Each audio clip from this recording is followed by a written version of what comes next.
Hai guys, assalamualaikum. Jadi di video kali ini aku mau ngasih tahu sama kalian tentang part 2 langkah selanjutnya ketika kita udah keterima jadi program partner YouTube, atau langkah selanjutnya ketika kita udah mencapai 1000 subscriber dan 4000 jam tayang. Oke, untuk di video part 1 kemarin aku bahas tentang bagaimana pengajuan monetisasi, daftar Google AdSense, verifikasi identitas, maupun sampai kita udah ke tahap mengaktifkan iklan-iklan di setiap video ya teman-teman. Nah, jadi di part 2 ini aku akan bahas tentang pendapatan, begitupun pencairan dan langkah-langkah sebelum pencairan ya teman-teman. Oke, jadi di video kemarin di part 1 itu kan kita udah mengaktifkan iklan di setiap videonya. Aku udah kasih tahu sama kalian gimana caranya. Nah, kemudian banyak yang tanya, ini kan iklannya udah pada aktif nih, terus pendapatannya itu udah masuk atau belum, cara ngeceknya gimana, terus cara pencairannya gimana. Oke guys, di sini aku bakalan bahas, kalian tinggal masuk aja ke bagian YouTube Studio yang ada di handphone kalian. Nah, di bagian sini kalian bisa langsung ke menu Analytics. Nah, kemudian di atas itu ada menu ringkasan dan lain-lain, penonton sampai pendapatan ya. Kalian tinggal klik aja yang bagian menu pendapatan. Oke, kemudian di situ udah kelihatan ya teman-teman estimasi pendapatan aku. Nah, jadi di situ kalian bisa baca-baca sendiri dan scroll-scroll aja ke bawah, karena di situ bakalan banyak penjelasan atau data-data tentang pendapatan kalian ya. Di situ ada estimasi, ada konten dengan penghasilan teratas, kemudian ada sumber pendapatan dan jenis iklannya juga. Dan di sini aku sendiri lagi proses ngumpulin dolarnya juga. Jadi untuk melakukan tahap pencairan, di sini kalian harus mencapai sekitar kurang lebih 100 dolar dulu ya teman-teman. Dan di sini aku baru dapat 33 dolar. Nah, jadi untuk hitungan ke rupiahnya biasanya itu per 1 dolarnya 14.000, atau kalian minimal kalau mau pencairan bisa dicairkan itu kalau pendapatan kalian udah 1.300.000 atau kurang lebih 100 dolar gitulah ya. Oke, semangat gengs. Jadi itu syarat utama kalian ya, kalau misalnya kalian mau narik gaji kalian dari YouTube minimal 1.300.000 dulu. Oke, kemudian untuk langkah yang kedua sebelum pencairan, kalian harus melakukan beberapa langkah-langkah lagi untuk bisa dicairkan uang kalian. Oke teman-teman, jadi saldo yang ada di YouTube Studio kalian atau di YouTube kalian, data dolar yang ada di YouTube kalian itu harus masuk dulu saldonya ke Google AdSense kalian ya teman-teman. Jadi caranya kalian tinggal ke Google Chrome, kemudian tulis login Google AdSense, kemudian disitu kalian bisa ngecek sendiri itu saldonya udah masuk atau belum. Nah, di sini aku masih 0 ya teman-teman, padahal di YouTube Studio kan aku udah 33 dolar. Nah, terus caranya gimana tuh biar saldonya itu bisa masuk ke Google AdSense? Jadi di sini di aku kenapa saldonya masih belum masuk ke Google AdSense, karena di situ udah ada pemberitahuan ya teman-teman, yang ada tulisan pink di atas ini, pemberitahuan bahwa pembayaran dari YouTube masih ditangguhkan karena masalah akun aku, jadi harus diselesaikan dulu. Nah, di situ ada kotak merah tanda seru gitu kan. Nah, di situ kalian bisa baca. Kemudian kalau udah kalian baca, tinggal kalian klik aja yang kotak merah itu, karena itu udah urgent banget dan harus diselesaikan. Oke, ternyata di sini aku diminta untuk mengirimkan kayak verifikasi identitas gitu. Jadi kita harus menyiapkan yang pertama, misalkan kita punya SIM, boleh pakai SIM atau boleh pakai paspor, atau di situ kita juga bisa pakai KTP sih ya. Langsung aja kalian klik bagian mulai verifikasi. Nah, kalau udah di sini kita diminta untuk mengisi nama asli ya teman-teman. Ini nama asli kalian, bukan nama dari YouTube kalian. Kalau udah langsung aja pilih yang unggah. Nah, jadi di sini kita diminta untuk mengunggah KTP atau SIM atau paspor, terserah mau yang mana yang mau kalian pakai. Di sini aku mau unggah KTP. Nah, kalau udah langsung aja klik berikutnya ya teman-teman. Kalau misalkan proses uploadnya kalian gagal, silahkan diupload ulang aja. Oke, kemudian identitas pribadi udah selesai. Sekarang kita lanjut ke masukkan alamat. Nah, untuk alamatnya di sini kalian bisa isi sesuai alamat kalian di Google AdSense. Kalau udah, pilih kirim dan pilih oke. Nah, oke, untuk verifikasi identitasnya, pengiriman KTP-nya udah selesai. Kita tinggal nunggu persetujuan sekitar 3 harian gitu. Kalau misalkan kita nggak dapat email, kita bisa kirim ulang KTP, SIM atau pasportnya ya teman-teman. Oke, selain verifikasi identitas, di sini kita harus mengirim informasi pajak ya teman-teman. Nah, di sini informasi pajaknya kalian bisa ikutin apa yang aku pilih di sini ya teman-teman, kalau misalnya kalian bingung. Nah, di situ yang pertama ada pertanyaan apa jenis akun aku. Jadi jenis akun aku perorangan. Kalau misalkan akun kalian itu bukan perorangan, itu kayak misalkan SCTV, Indosiar, nah itu baru non individu ya teman-teman. Kemudian pilihan yang kedua, pilih aja tidak. Lanjut untuk pilihan jenis formulir pajaknya, di sini aku pilih yang W-8 band. Kenapa?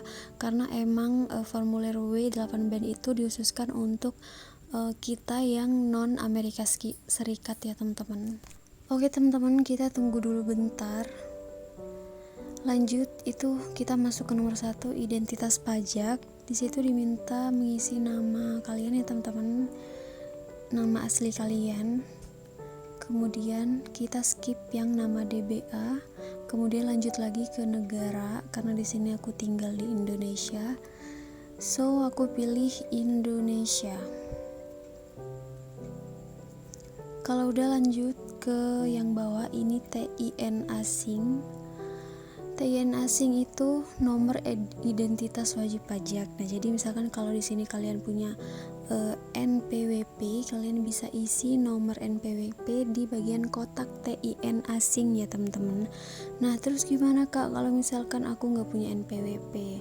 Nah, buat kalian yang nggak punya NPWP itu bisa aja sih di skip dan nggak apa-apa banget. Cuman ya kalian tahu sendiri konsekuensinya.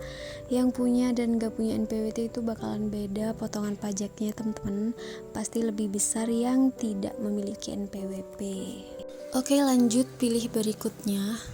Kemudian kita masuk ke bagian 2. Nomor 2 itu ada alamat ya teman-teman. Yang pertama ada alamat tempat tinggal atau alamat permanen kalian, maksudnya tempat tinggal kalian yang asli, dimana kalian tinggal isi aja. Kemudian di bawahnya itu ada lagi alamat surat. Nah, alamat surat ini menurut aku lebih aman, kalian isi aja sih alamat tempat tinggal kalian sesuai yang di atas.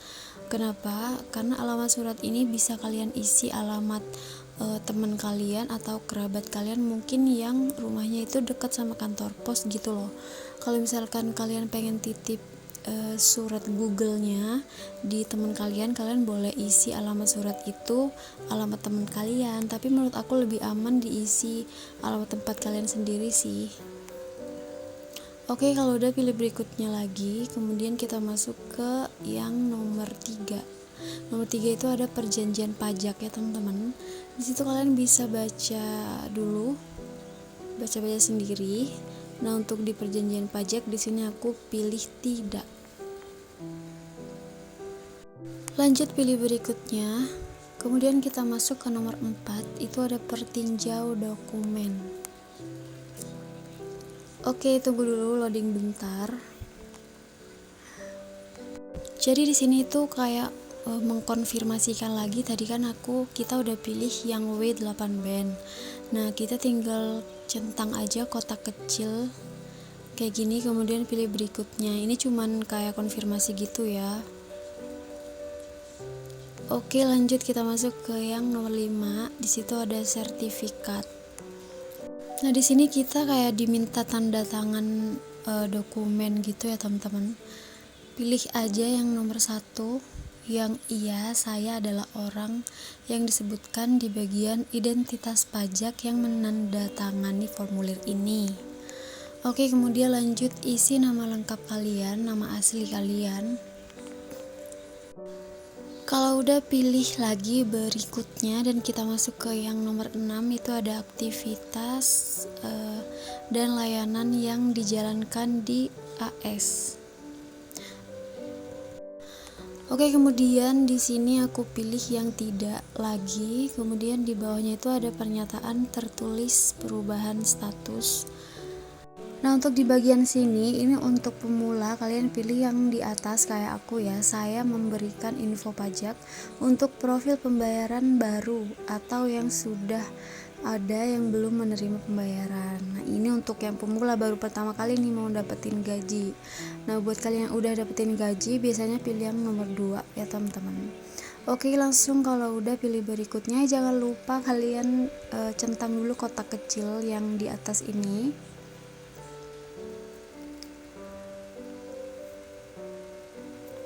Nah, kalau udah baru kalian pilih berikutnya.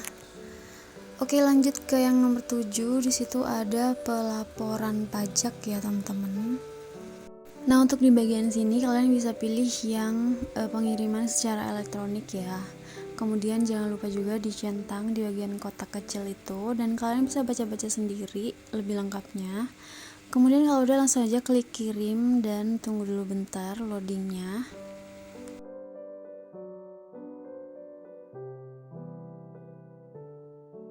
Nah, kalau udah kayak gini, ini artinya udah selesai teman-teman. Info pajak Amerika Serikat kita udah diterima dan statusnya itu pun udah disetujui. Jadi, buat akun-akun pemula nih yang udah dimonetisasi, wajib banget mengirimkan informasi pajak pribadi ya teman-teman, karena kalau enggak bakalan bisa dicairkan.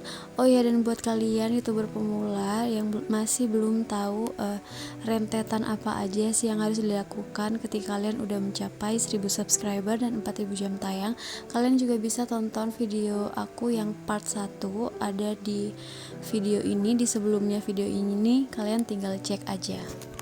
Oke teman-teman, di part 2 ini kita udah melewati verifikasi identitas, begitupun kita udah mengirimkan informasi pajak pribadi. Kemudian langkah apa lagi?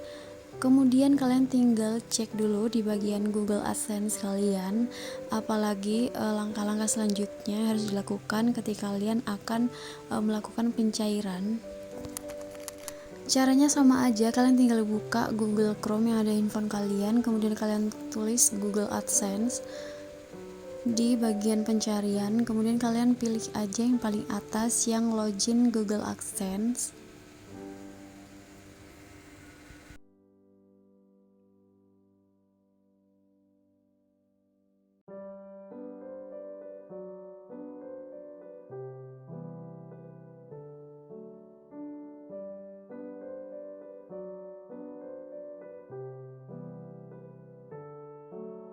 Nah, kemudian di situ kalian bisa ngecek lagi nih, di bagian atas ada kotak pink gitu, kalian bisa baca di situ pemberitahuannya.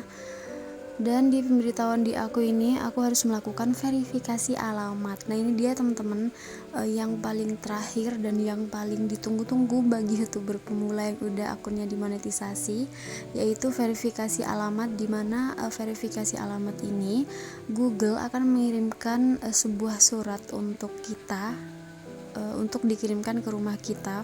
Suratnya itu berisi PIN Google AdSense ya, yang harus dimasukkan ke dalam verifikasi alamat di kotak ini ya teman-teman, di kotak PIN verifikasi 6 digit ini. Nah, kalau misalnya kalian udah dapat suratnya dari pos, baru kalian tulis itu kode 6 kode di dalam kotak itu, kemudian pilih kirim ya teman-teman. Kalau misalkan suratnya nggak datang gimana nih kak? Kalian bisa melakukan request PIN ulang ya teman-teman. Caranya tinggal klik aja kirim ulang PIN. Nah, nanti pihak Google akan mengirimkan duplikat dari surat PIN Google yang kalian tunggu-tunggu, yang belum datang itu ya teman-teman. Oke, dan di tahap ini, di saat ini juga aku lagi nunggu-nunggu surat dari Google AdSense juga. Jadi aku nggak bisa ngasih tahu update selanjutnya ketika kita sudah memasukkan PIN Google AdSense. Jadi aku mau nunggu Google AdSense PIN-nya dulu, baru nanti aku update lagi ke video baru apa yang harus dilakuin setelah kita memasukkan PIN Google AdSense. Oke, kayak gitu dulu video tutorial aku hari ini. Semoga bermanfaat, selamat mencoba. Semoga berhasil. Jangan lupa tinggalkan like, comment, dan subscribe. Dan see you the next video. Bye bye. Assalamualaikum warahmatullahi wabarakatuh.